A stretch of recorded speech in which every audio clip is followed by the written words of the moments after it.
আসসালামু আলাইকুম, সবাই কেমন আছেন? আশা করি সবাই ভালো আছেন। আল্লাহর রহমতে আমিও অনেক ভালো আছি। সো আজকে আপনাদেরকে দেখাবো আমি সবজি দিয়ে একটা চপ বানাবো। সো সবজি দিয়ে চপ বানানোর জন্য আমি এখানে কি কি উপকরণ নিয়েছি সেটা আপনাদেরকে আমি দেখাচ্ছি।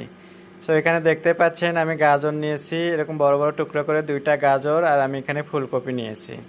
সো এখানে আমি মটরশুঁটি নিয়েছি, এরকম 1 বাটি মটরশুঁটি, এটা ডিপ থেকে বের করেছি আমি।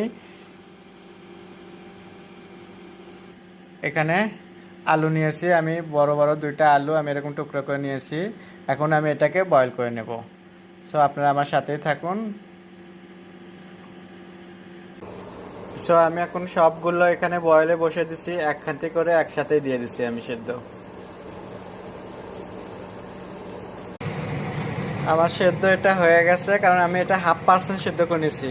বাকিটা আমার চপের সাথে হয়ে নেবে, কারণ এটা পুরো সেদ্ধ করব না আমি, এখানে হাফ সেদ্ধ করে নিয়েছি। এখন আমি এটাকে পানি ঝরাবো।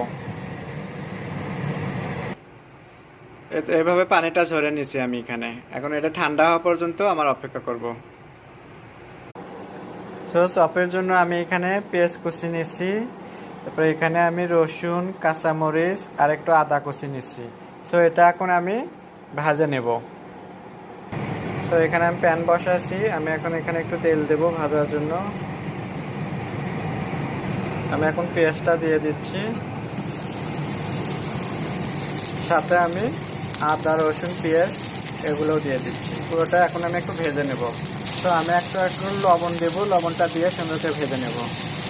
তো দেখতেই পাচ্ছেন পেঁয়াজটা আমার কালার এসে গেছে, আর একটু ভাজা হবে। পেঁয়াজটা আমার হয়ে গেছে, এখন আমি সবজির সাথে এটা মিক্স করব।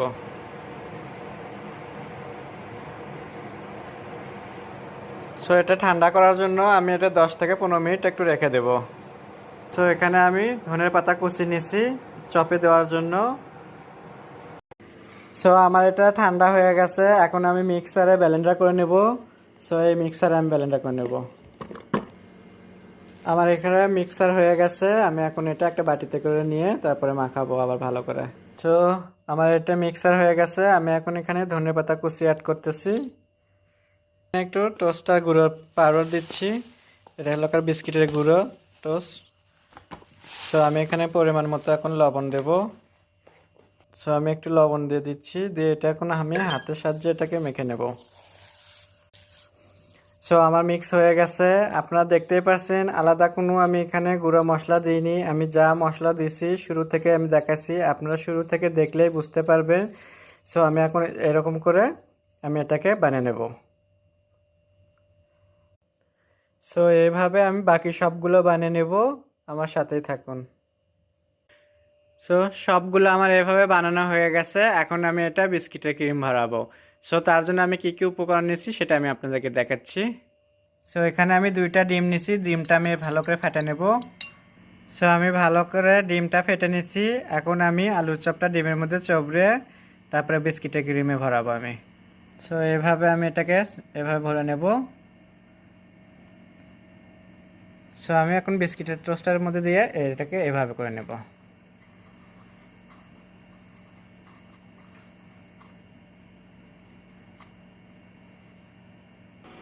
সো আমার এভাবে সবগুলোই বানানো হয়ে গেছে, এখন আপনাদেরকে ভাজানো দেখাবো, সেই পর্যন্ত আমার সাথে থাকুন।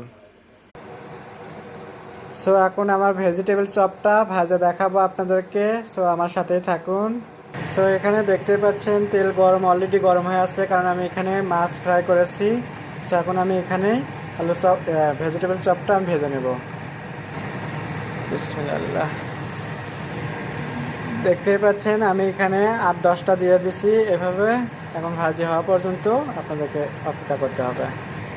সো বুঝতেই পারতেছেন যে কালার এসে গেছে, তার মানে এটা অলরেডি হয়ে গেছে। ওয়াও, হয়ে গেছে, আর একটু হবে। সো আমি এখন তুলে নেব এটা। সো দেখতেই পাচ্ছেন আমি এখানে 4টে তুলে নিছি, আর বাকিগুলো না তুলে নেব, আর একটু হবে বাকিগুলো। সো এটা আর একটু হবে। সো সবগুলোই তুলে নিছি, দেখতেই পাচ্ছেন খুবই সুন্দর একটা কালার আসছে। সো আমার ভেজিটেবল চপটা হয়ে গেছে, আশা করি সবার ভালো লাগবে। যদি আপনাদের ভালো লেগে থাকে একবার এভাবে ট্রাই করে দেখবেন যে খুবই মজার মজার একটা রেসিপি, বাচ্চাদের জন্য খুবই মজার খাবার এটা। সো সবাই আমাকে সাপোর্ট করবেন, শেয়ার করবেন। আল্লাহ হাফেজ।